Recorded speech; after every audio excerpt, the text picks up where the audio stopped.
Okay students எல்லாருக்கும் வணக்கம். This is Jaguravi Srinivasan. எனக்கு இந்த வீடியோவில் நம்ம எதை பற்றி பார்க்க போகிறோம் அப்படின்னு பார்த்தீங்கன்னா 2024 இந்த வருஷத்துக்கான குரூப் 2 இதுக்கான இந்த எக்ஸாமுக்கான நோட்டிஃபிகேஷன் ஜூன் 20 அன்றைக்கி ரிலீஸ் பண்ணியிருந்தாங்க. எல்லாருமே அதை பார்த்துருப்பீங்க. அதிலே வந்து உங்களுக்கு எக்ஸாம் டேட் ஆல்சோ கொடுத்துருந்தாங்க. எக்ஸாம் டேட் என்றைக்குன்னு கேட்டிங்கன்னா உங்களுக்கு செப்டம்பர் 14 அன்றைக்கி உங்களுக்கு காலையிலேருந்து மதிய வரைக்கும் உங்களுக்கு எக்ஸாம் கண்டக்ட் பண்ண போகிறதா சொல்லியிருந்தாங்க. மெயின்ஸ் எக்ஸாம் இன்னும் டேட் அறிவிக்கப்படவில்லை, பின்னர் அறிவிக்கப்படும் அப்படின்ற மாதிரி சொல்லியிருந்தாங்க. ஓகே, பட் இருந்தாலும் இந்த ப்ரிலிம்ஸ் எக்ஸாம் வந்து நம்ம எப்படி ஃபஸ்ட் டைம்லேயே அட்டன் பண்ணி கிராக் பண்ணி எப்படி நிறைய மார்க் வாங்குறது, how to I crack preliminary exam for group 2 and group 2A at the first attempt அப்படின்ற மாதிரி நிறைய பேருக்கு டவுட் இருக்கும். பட் அதை பற்றி நம்ம பார்த்துடலாம். இருந்தாலும் இந்த ப்ரிலிமினரி எக்ஸாம் பாஸ் பண்ணுறது அவ்வளோ ஈஸியான்னு கேட்டிங்கன்னா அவ்வளோ ஈஸியும் கிடையாது, அவ்வளோ கஷ்டமானு கேட்டிங்கன்னா அவ்வளோ கஷ்டமும் கிடையாது. எல்லாமே நம்மளுடைய based on our own try, சரிங்களா? நம்மளுடைய ட்ரையை பொறுத்தது எதுவுமே. பட் இருந்தாலும் இது ஒரு வேல்யூபிளான ஒரு எக்ஸாம். ஏன்னு கேட்டிங்கன்னா இந்த மெயின்ஸ் எக்ஸாம் உள்ளே போய் மெயின்ஸில் நீங்கள் எவ்வளோ மார்க் வாங்கி நல்லா கெயின் பண்ணுறீங்களோ அதை பொறுத்து உங்களுக்கு மெரிட் லெவலில் கவர்மெண்ட் ஜாப் கொடுக்க போகிறாங்க. அப்போ எல்லாமே வந்து கவர்மெண்ட் ஜாப்புக்குள்ளே வந்துட முடியுமா? இல்லை. மெயின்ஸ் யார் எழுதுகிறாங்களோ அவங்களுக்கு தான், யாரெல்லாம் மெயின்ஸில் நிறைய மார்க் வாங்குறாங்களோ அந்த சக்ஸஸ்ஃபுல் கேண்டிடேட்ஸ்க்கு தான் ஜாப் கிடைக்கும். அப்போ மெயின்ஸ் எல்லாருமே எழுதிட முடியுமா? கிடையாது. யாரெல்லாம் ப்ரிலிம்ஸ் எக்ஸாம் வந்து தகுதியில் வந்து ஜெயிக்கிறாங்களோ அவங்களுக்கு தான். அப்போ யாரெல்லாம் ப்ரிலிம்ஸ் எழுத முடியும்? எல்லாருமே எழுத முடியுமா? இல்லை. யாரெல்லாம் டிகிரி முடிச்சிருக்காங்களோ, யாருக்கெல்லாம் அந்த ஸ்பெசிஃபிக்காக இந்த டிகிரி இருந்து இந்த போஸ்ட் கிடைக்குன்னு சொல்லி கவர்மெண்ட்டில் இப்போ டிஎன்பிசியில் சொல்லியிருப்பாங்களோ அவங்க மட்டும் தான் எழுத முடியும். அப்போது டிகிரி முடிச்சிருந்தால் நீங்கள் ப்ரிலிம்ஸ் அட்டன் பண்ணலாம்.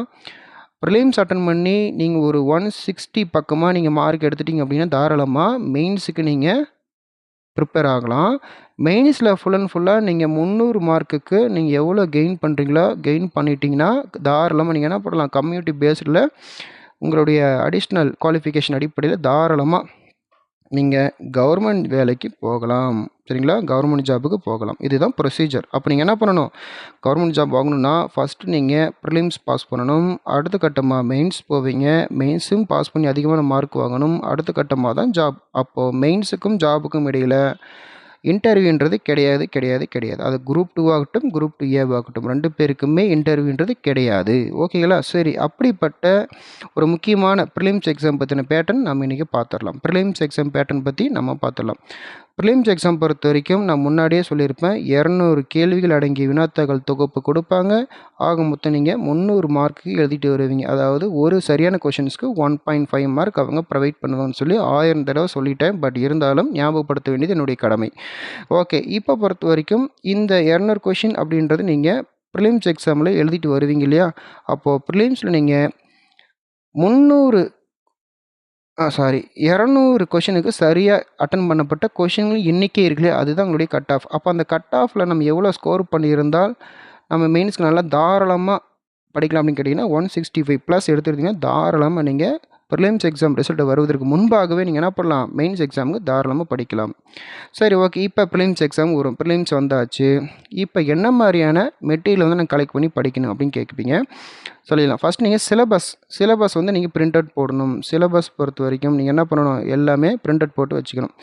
அதாவது குரூப் 2 குரூப் 2A உடைய அஃபீஷியல் சிலபஸ், அப்டேட்டட் சிலபஸ் வந்து பார்த்திங்கன்னா நான் ப்ரீவியஸ் வீடியோவில் வந்து பார்த்தீங்கன்னா வித் PDF லிங்க்கோடு ஒன்று கொடுத்துருப்பேன். தேவைப்படுறவங்க கிளிக் பண்ணி அந்த லிங்க் வந்து எடுத்துக்கோங்க, சரிங்களா? ஓகே, அடுத்தது பார்த்திங்கன்னா சிலபஸ்க்கு அப்புறமா ஸ்கூல் புக்ஸ் இருக்கு இல்லையா, ஸ்கூல் புக்ஸ் வந்து கலெக்ட் பண்ணி எடுத்துக்கோங்க. ஸ்கூல் புக்ஸ் பொறுத்த வரைக்கும் 2018 அப் டு டேட் 2024 வரைக்கும் நீங்கள் என்ன பண்ணணும், எல்லா ஸ்கூல் புக்கையும் கலெக்ட் பண்ணி ரெடிமேடாக பழைய புக்கிலேருந்து புது புக் வரைக்கும் எல்லாமே எடுத்து வச்சுக்கணும், சரிங்களா? அடுத்தது ஒரு சில நான் சொல்கிறது அவுட் சோர்ஸ் ஆஃப் புக்கும் கலெக்ட் பண்ணி படிக்கிற மாதிரி வரும். எந்தெந்த யூனிட்டுக்குன்றதை பின்னாடி சொல்கிறேன், ஓகேங்களா? அடுத்த கட்டமாக நீங்கள் ப்ரீவியஸ் இயர் கொஷின்ஸ் பேப்பர் இருக்குல்ல, ப்ரீவியஸ் இயர் கொஷின் பேப்பர் வந்து பார்த்திங்கன்னா லாஸ்ட் ஒரு 3 இயர்ஸ் போதும். 3 years of last year question paper எடுத்து நீங்கள் பிரிண்ட் அவுட் போட்டு வச்சுக்கலாம். அது group 1 group 2 group 2A group 4 ஏதாவது ஒரு குரூப் 4 எக்ஸாம் குரூப் சம்மந்தப்பட்ட எக்ஸாம்ஸுடைய கொஷின் பேப்பர் நீங்கள் என்ன பண்ணிக்கலாம், எடுத்து பிரிண்ட் அவுட் போட்டு வச்சுக்கிறது பெட்டர். எதுக்குன்னு கேட்டிங்கன்னா ஒரு அனலைசிஸ்க்காக தான், ப்ராக்டிஸ் பண்ணி பார்க்குறதுக்கு கொஷின் பேட்டர்ன் எந்த மாதிரி வந்திருக்கு, எந்த மாதிரி கொஷின்ஸ் கேட்டிருக்காங்க, டோட்டல் வெயிட்டேஜ் ஆஃப் கொஷின்ஸ். இப்போ பயாலஜிலேருந்து இவ்வளோ கொஷின் கேட்டிருக்காங்களா தெரிஞ்சுங்க, கரண்ட் அஃபேர்ஸ் இவ்வளோ கொஷின்ஸ் பேஸ் பண்ணி எடுத்துருக்காங்களா அது தெரியும். அந்த வெயிட்டேஜ் பற்றி நீங்கள் புரிஞ்சிக்கணும். அதுக்காக தான் ப்ரீவியஸ் கொஷின்ஸ் வந்து நீங்கள் அனலைஸ் பண்ணுங்கள் நான் சொல்கிறது, ஓகேங்களா? வேறு என்ன பண்ணலாம், அடுத்தது வந்து பார்த்திங்கன்னா வேறு என்ன சொல்கிறதுனா ஒரு யூடியூப் சேனலை வந்து சப்ஸ்கிரைப் பண்ணிக்கோங்க. யூடியூப் சேனல்னால் மேக்ஸ் சம்மந்தப்பட்ட யூடியூப் சேனல் வந்து ஒரு 4-5 சேனலை வந்து சப்ஸ்கிரைப் பண்ணி வச்சுக்கோங்க. பிடிச்சதா செலக்டிவான சில சேனல்ஸ் வந்து மேக்ஸுக்குமே தனியாக வந்து நிறைய ப்ரைவேட் சேனல்ஸ் இருக்கும், அதெல்லாம் சப்ஸ்கிரைப் பண்ணி வச்சுக்கோங்க. முடிஞ்சால் ஏதாவது ஒரு ப்ரைவேட்டான ஒரு இன்ஸ்டியூட்டில் போய் ஜாயின் பண்ணி படிக்கங்க, சரிங்களா? அதுதான் ரொம்ப ரொம்ப பெஸ்ட், ஓகேங்களா? இப்போ சிலபஸ் பொறுத்த வரைக்கும் நீங்கள் ஒரு 5 காப்பி போட்டுக்கோங்க. அதில் ஒரு காப்பி மட்டும் வந்து பார்த்திங்கன்னா நல்லா ஒரு A3 சைஸ் ஷீட் இருக்கு இல்லையா, A3 ஷீட்டு சைஸில் வந்து எல்லாமே போஸ்டர் லெவலுக்கு பெருசு பெருசாக என்ன பண்ணலாம், ரூமில் ஒட்டி வச்சிடலாம். வீட்டில் வந்து எதாவது சொல்லுவாங்களோன்ற மாதிரி பயப்பட வேணாம். நீங்கள் கண்டிப்பாக என்ன பண்ணலாம், ஒரு 5 காப்பியில் ஒரு காப்பி, ஒரு செட் காப்பி மட்டும் நீங்கள் A3 ஷீட்டில் பெருசாக என்ன பண்ணிக்கலாம், ஒரு போஸ்டர் கணக்கில் பெருசாக ஒட்டி வச்சுக்கலாம். இதுக்கு மேலே உங்களுக்கு பெருசாக தெரியும்னா A2 ஷீட், அதோட பெருசாக தெரியும்னா A1 ஷீட், A0 வரைக்கும் இருக்குது. அது உங்களுடைய சாமர்த்தியம், சரிங்களா? வீட்டில் எதுவும் சொல்ல மாட்டாங்க அப்படின்னு கண்டிப்பாக ஒட்டி வச்சுக்கோங்க. அந்த மாதிரி ஒட்டி வச்சிட்டிங்கன்னா நீ பார்க்கும்போதெல்லாம் உங்களுக்கு வந்து அந்த சிலபஸ் பற்றின ஒரு அப்டேட் வந்துக்கிட்டே இருக்கும், சரிங்களா? ஓகே, அடுத்து பாருங்கள். இன்னொரு விஷயம், சிலபஸில் பொறுத்த வரைக்கும் நீங்கள் வந்து ஒன்ஸ் நீங்கள் அந்த 10 யூனிட் வந்து லைனாக சொல்ல தெரிஞ்சிருக்கணும். 10 யூனிட் வந்து லைனாக உங்களை சொல்ல தெரிஞ்சிருந்தது அப்படின்னா கண்டிப்பாக நீங்கள் வந்து ஓரளவுக்கு நீங்கள் ரெடி ஆகிட்டிங்கன்னு அர்த்தம். அதாவது உங்களுடைய இன்வால்மெண்ட்டு அந்தளவுக்கு ரெடி ஆகிடுச்சின்னு அர்த்தம்.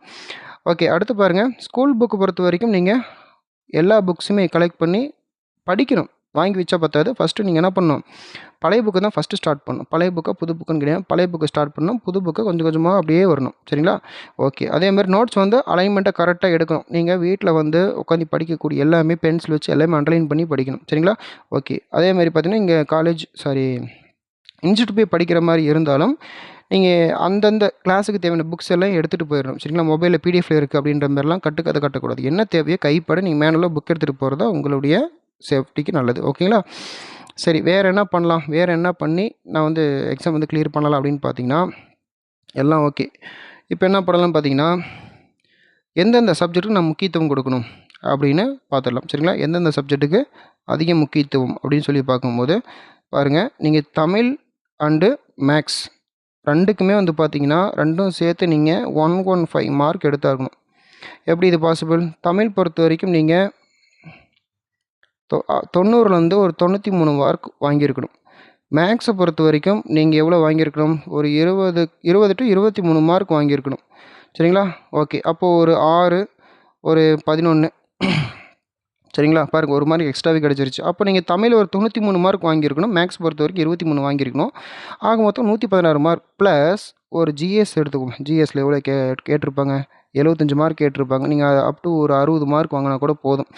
அப்போது ஒரு 116, ஒரு 60 போட்டிங்கன்னா கூட ஒரு 6, 7, 1 176 மார்க் நீங்கள் கெயின் பண்ணிட்டீங்க அப்படின்னா தாராளமாக என்ன பண்ணலாம், தைரியமாக தாராளமாக கான்ஃபிடண்ட்டாக என்ன பண்ணலாம், மெயின்ஸுக்கு போய் படிக்கலாம்.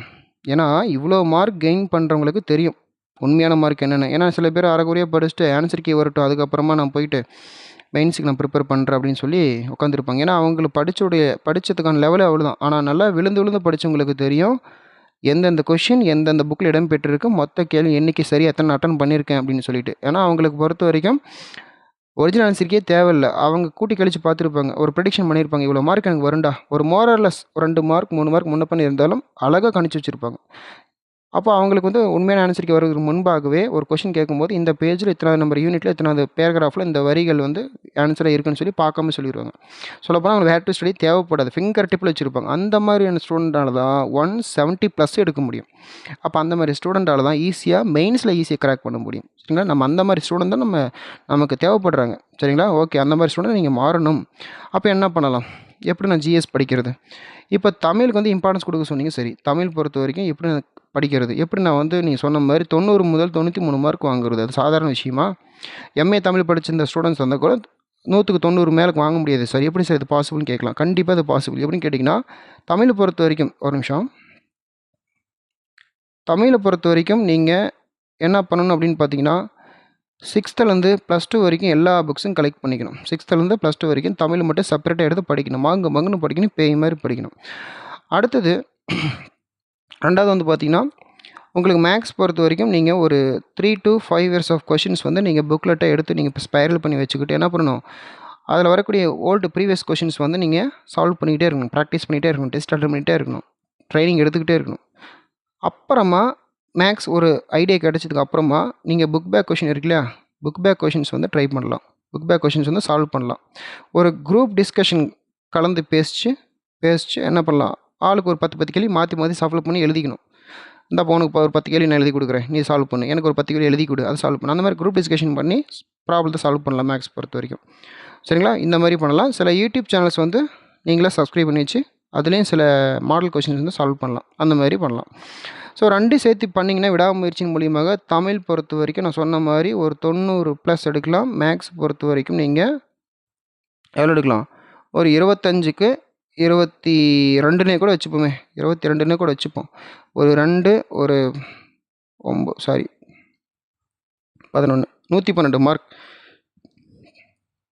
ஆனால் இதில் மார்க் குறையும் பொழுது நீங்கள் என்ன பண்ணணும், ஜிஎஸ்சில் அதிகமான மார்க் ஸ்கோர் பண்ணிக்கணும். ஒரு 75க்கு 72 வாங்கியிருக்கணும். அப்போ தான் உங்களுக்கு வந்து எல்லாமே கரெக்டாக ஒன்று சேரும். சரிங்களா? 112 72 பொறுத்த வரைக்கும் 481 184 வாங்க முடியும்.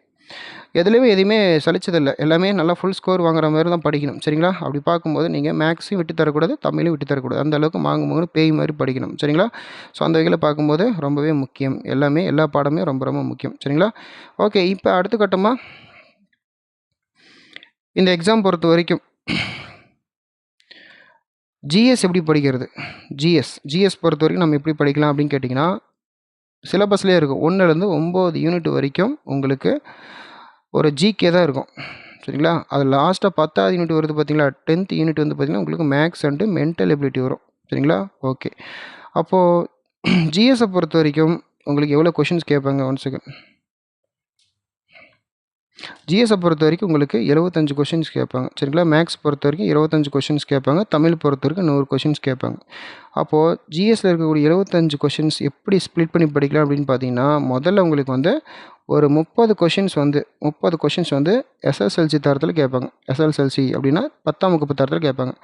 மிச்சம் இருக்கக்கூடிய சில கொஷின்ஸ் வந்து பார்த்திங்கன்னா ஒரு 40 கொஷின்ஸ் வந்து டிகிரி ஸ்டாண்டர்ட் வைஸில் கேட்பாங்க. டிகிரி ஸ்டாண்டர்டில் கேட்பாங்க. மிச்சம் இருக்கக்கூடிய ஒரு 5 கொஷின்ஸ் 70, ஒரு 5 கொஷின்ஸ் அப் டு 5 கொஷின் வந்து சிஏ கரண்ட் அவர்ஸ் பேஸ் பண்ணி கேட்பாங்க. சொல்லி வச்ச மாதிரி அந்த 5 கொஷின்ஸ் கரண்ட் அவர்ஸ்லேருந்து மட்டும் தான் வருமானு கேட்டிங்கன்னா அப்படி கிடையாது. முன்ன பின்ன அது ஏற்றம் இறக்கம் ஆகலாம். சரிங்களா? ஓகே, ஆக மொத்தம் 75 கொஷின்ஸ் போயிடுச்சா? ஓகே, இவ்வளோ தான் விஷயம். அப்போ நீங்கள் என்ன பண்ணணும் பாருங்கள், 6th to 10th வரைக்கும் என்ன பண்ணணும், சயின்ஸ் புக்கை படிக்கணும். 6th to +2 வரைக்கும் வந்து பார்த்திங்கன்னா சோசியல் சயின்ஸ் புக்கை படிக்கணும். 6th to 10th வரைக்கும் பார்த்தீங்கன்னா நீங்கள் மேக்ஸை படிக்கணும். ஓகேங்களா? 6th to +2 வரைக்கும் நீங்கள் தமிழ் படிக்கணும். இவ்வளோ தாங்க சீக்ரெட். சரிங்களா? அவ்வளோதான். இப்படி படிச்சிங்கனாவே போதும். பட் படிக்கிறத மட்டும் பார்த்தாது, எல்லாமே ப்ராக்டிஸ் பண்ணி பார்க்கணும். ப்ராக்டிஸ் பண்ணது நமக்கு வந்து மைண்டுக்குள்ளே எல்லாமே ஃபிக்ஸ்டாக நிற்கும். அன்னன்னைக்கே படிச்சுட்டு அன்னன்னைக்கு மறந்துட்டிங்க அப்படின்னா எதுக்குமே யூஸ் கிடையாது. ஆக மொத்தம் நீங்கள் படித்தாலுமே யூஸ்லெஸ்ஸாக மாறக்கூடாது. அப்போ என்ன பண்ணலாம், கண்டிப்பாக நம்ம படித்ததை எக்ஸாம் சென்டரில் போய் நல்லா தெளிவாக நம்மளை வந்து ஒரு ஆக்கப்பூர்வமாக மாற்றிக்கணும் அப்படின்னா நல்லா தெளிவாக படிக்கணும். அப்போ தான் ஆக்கப்பூர்வமாக பி ஆல்வேஸ் ரெடி பர்சனாக இருக்க முடியும். சரியா? அதனால் நம்ம என்ன பண்ண முடியும், நல்லா படித்தா ஈஸியாக கிராக் பண்ண முடியும். ஓகேங்களா? அப்போ நீங்கள் தமிழில் வாங்க வேண்டியது ஒரு 90 92 வச்சுப்போம். பொது அறிவை பொறுத்த வரைக்கும் நீங்கள் ஒரு 70 வாங்கி ஆகணும். கணிதம் பொறுத்த வரைக்கும் நீங்கள் கட்டாயமாக ஒரு 22வது வாங்கி ஆகணும். ஆக மொத்தம் 4 ஒரு 9 9 18. சரிங்களா? 184 வாங்கினா மட்டும்தான் பாசிபிள். ஓகேங்களா? நல்லா படிங்க. சில அவுட் சோர்ஸ் ஆஃப் புக்கு வந்து நான் உங்களுக்கு பிக்சரோட அப்புறமா நான் உங்களுக்கு காட்டுறேன். அந்த புக்ஸை கண்டிப்பாக நீங்கள் ஆன்லைன் அல்லது ஆஃப்லைன் ஸ்டோரில் வாங்கி கண்டிப்பாக நீங்கள் யூட்டிலைஸ் பண்ணிக்கலாம். சரிங்களா? இந்த வீடியோ உங்களுக்கு யூஸ்ஃபுல்லாக இருந்திருக்குன்னு நினைக்கிறேன். மீண்டும் இதே போல் இன்னொரு வீடியோ உங்களை சந்திக்கிறேன். இந்த வீடியோ பிடிச்சிருந்தது அப்படின்னா கண்டிப்பாக உங்களுடைய ஃப்ரெண்ட்ஸ் சர்க்கிளை ஷேர் பண்ணுங்கள். உங்களுடைய குரூப்புக்கு வந்து ஷேர் பண்ணுங்கள். முடிஞ்சால் இது வந்து ஸ்டேட்டஸ் வைங்க. இதே போன்ற அடுத்த வீடியோ சந்திக்கலாம். தேங்க்யூ.